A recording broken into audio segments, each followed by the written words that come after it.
অনেক এই মাসে আপনার 10 মুহররম অনেকে ওই যে আমরা জানি যে কারবালার ঘটনা আসলে এটা তো অনেক পরে আসছে। এই তারিখে এই ঘটনাটা ঘটছে কিন্তু এটা মূল ইতিহাস হচ্ছে এই কারবালার ঘটনা। আপনাকে জানতে হলে আপনাকে ইসলামের ইতিহাসে ফিরতে হবে, পিছনে যাইতে হবে। ইসলামের ইতিহাসে প্রথমত আপনাকে মুসা আলাইহিস সালামের জীবনী জানতে হবে। এই আপনার মুহররম মাসের এই 10 তারিখে আপনার ফেরাউনের জালেমের কাছ থেকে আল্লাহ রাব্বুল আলামিন বনী ইসরাইল জাতিকে ওই যে নীল নদে ডুবে মরছিল ফেরাউন কুলাঙ্গার, ওখানে তাদেরকে উদ্ধার করেছিলেন। এর শুকরিয়া স্বরূপ প্রথমত এই মুহররম মাসে রোজা রাখতেন আপনার বনী ইসরাইল জাতি। বলেন সুবহানাল্লাহ। আল্লাহ রাসূল মুহাম্মদ সাল্লাল্লাহু আলাইহি ওয়াসাল্লাম যখন মক্কাতেও ছিলেন এই মুহররম মাসের 10 তারিখে মক্কার কুরাইশেরা বা ওই যে তৎকালীন যারা ছিল তারা আবার গিরাম পরিবর্তন করতেন, এখন যেটা হজের সময় করা হয়। বলেন সুবহানাল্লাহ। এটা প্রকৃত ইতিহাস জানতে হবে।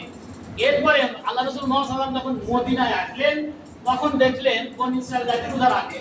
তো বললেন যে এই দিনে তোমার কি ব্যাপার, তোমরা উৎসব পালন করবা? বলতেছে যে মুসা আলাইহিস সালামকে ফেরাউনের কবর থেকে এবং বনী ইসরাইল জাতিকে উদ্ধার করার কারণে আমরা এই দিনে রোজা রাখি। বলেন সুবহানাল্লাহ। এখন আমরা তো জানি এই দিনে কারবালার ঘটনা ছাড়া কিছু নাই। এখন কারবালার ঘটনা আপনাকে জানতে হলে আপনাকে আমার ফিরতে হবে আল্লাহ রাসূল মুহাম্মদ সাল্লাল্লাহু আলাইহি ওয়াসাল্লামের জীবনীতে।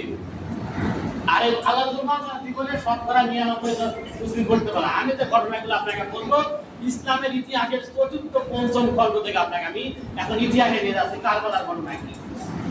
আল্লাহ রাসূল মুহাম্মদ সাল্লাল্লাহু আলাইহি ওয়াসাল্লাম এর ওফাতের পর আর আল্লাহ রাসূল মুহাম্মদ সাল্লাল্লাহু আলাইহি ওয়াসাল্লামের জন্মের আগে তৎকালীন শাসন ব্যবস্থা ছিল আপনার বংশতান্ত্রিক শাসন ব্যবস্থা, মানে রাজতন্ত্র ছিল। দেখা যাচ্ছে আমি রাজা বা আপনি রাজা, আপনার মারা যাওয়ার পর আপনার সন্তান আপনার ওই ক্ষমতার অধিকারী হতো। আল্লাহ রাসূল মুহাম্মদ সাল্লাল্লাহু আলাইহি ওয়াসাল্লাম যখন মদিনাতে বা ইসলামের রাষ্ট্র প্রতিষ্ঠা করলেন তখন তিনি শাসন প্রতিষ্ঠা করলেন খোলাফানির উপর। আল্লাহ রাসূল মুহাম্মদ সাল্লাল্লাহু আলাইহি ওয়াসাল্লাম মারা যাওয়ার পরেও পরামর্শের ভিত্তিতে আবু বকর সিদ্দিক রাদিয়াল্লাহু আনহুকে খলিফা নিযুক্ত করা হয়। আবু বকর রাদিয়াল্লাহু আনহু যখন মারা গেলেন উমর রাদিয়াল্লাহু আনহুকে পরামর্শের ভিত্তিতে খলিফা নিযুক্ত করা হয়। এটা হচ্ছে আলেমদের পরামর্শ। তৎকালীন যারা জ্ঞানী ছিল তারা এইভাবে পরামর্শ ভিত্তিক প্রতিনিধি নির্বাচন করতেন। এরপরে উমর রাদিয়াল্লাহু আনহু যখন মারা গেলেন উসমান রাদিয়াল্লাহু আনহুকে খেলাফতের দায়িত্ব দিলেন।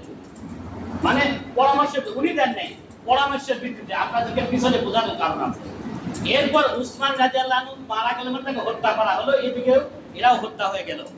তো তখন পরামর্শের ভিত্তিতে উসমানকে দেওয়া হলো।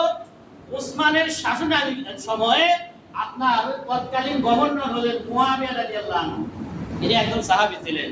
আর এনার রক্তের একটা গ্রুপ আছে, সেই গ্রুপটা হচ্ছে কুরাইশদের উনি শাখা গোত্রে আবু সুফিয়ানের ছেলে ছিল, যিনি আল্লাহ রাসূল মুহাম্মদ সাল্লাল্লাহু আলাইহি ওয়াসাল্লাম শত্রু ছিলেন।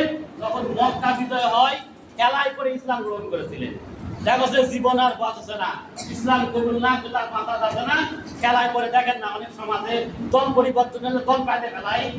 ওই রকম খেলায় করে আগে নৌকা আসলে এখন ধান এসছি, তারপরে আগে নৌকা আসলে এখন আপনার দাঁড়ি পাল্লা, এরকম খেলায় করে আবু সুফিয়ান তখন ইসলাম কবুল করলেন। এই আবু সুফিয়ানের সন্তান ছিল মুয়াবিয়া।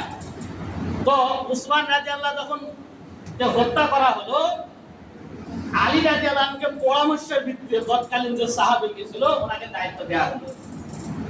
তো উনি প্রায় ফিরাফিরি করতেন যে আপনি তাদেরকে হত্যায়, যারা উসমানকে হত্যা করেছে তাদেরকে শাস্তি দেন। তো পরিস্থিতির প্রেক্ষাপট এমন অবস্থায় ছিল তৎকালীন যদি তিনি তাদেরকে সরাসরি শাস্তি দিতে যাইতেন তাহলে মুসলিমদের মধ্যে একটা যুদ্ধ বিগ্রহ তৈরি হয়ে যেত। আলী রাদিয়াল্লাহু আনহু পারলেন না, তার কারণে মুয়াবিয়া তার বিরোধিতা করলে মুয়াবিয়াকে তিনি বরখাস্তের আদেশ দিলেন। মুয়াবিয়াকে বরখাস্তের আদেশ দিলেন, মুয়াবিয়া আলীর কথা মানলেন না। এরপরে আলী রাদিয়াল্লাহু আনহু আপনার আঘাতাইদের বা কিছু শত্রুর মাধ্যমে নিহত হলেন। তো তিনি নিহত হওয়ার পর তিনার সন্তান হাসানকে দায়িত্ব দিলেন। হাসানকে যখন খেলাফতের দায়িত্ব দিলেন এই মুয়াবিয়া হাসানকেও মানলেন না। তো 3 মাস 6 মাসের পর এই গৃহ মানে মসজিদের মধ্যে অন্তকন্তর তৈরি হচ্ছে। ভালো মানুষের সব অধিকাংশ ক্ষেত্রে ভালো হয়, আর তারা ছিল আল্লাহ রাসূলের বংশধর। তো শেষ পর্যন্ত হাসান আপনার মুয়াবিয়ার কাছে বায়াত গ্রহণ করলেন, ওই কুলাঙ্গারের কাছে বায়াত গ্রহণ করলেন। এরপরে এটা থেমে গেল। মুয়াবিয়া 20 বছর ক্ষমতার লোক দেখেন, আপনাদেরকে প্রেক্ষাপট বোঝাচ্ছি। যারা বিভিন্ন ভাবে আপনার কালবালা ঘটনা জানেন, প্রকৃত ইতিহাস জানতে হবে। আর প্রকৃত ইতিহাস জানতে হলে আল্লাহ রাসূলের জীবনী পড়তে হবে, ইসলামের ইতিহাস পড়তে হবে, আপনার ইসলামের ইতিহাস জানতে হবে। তখন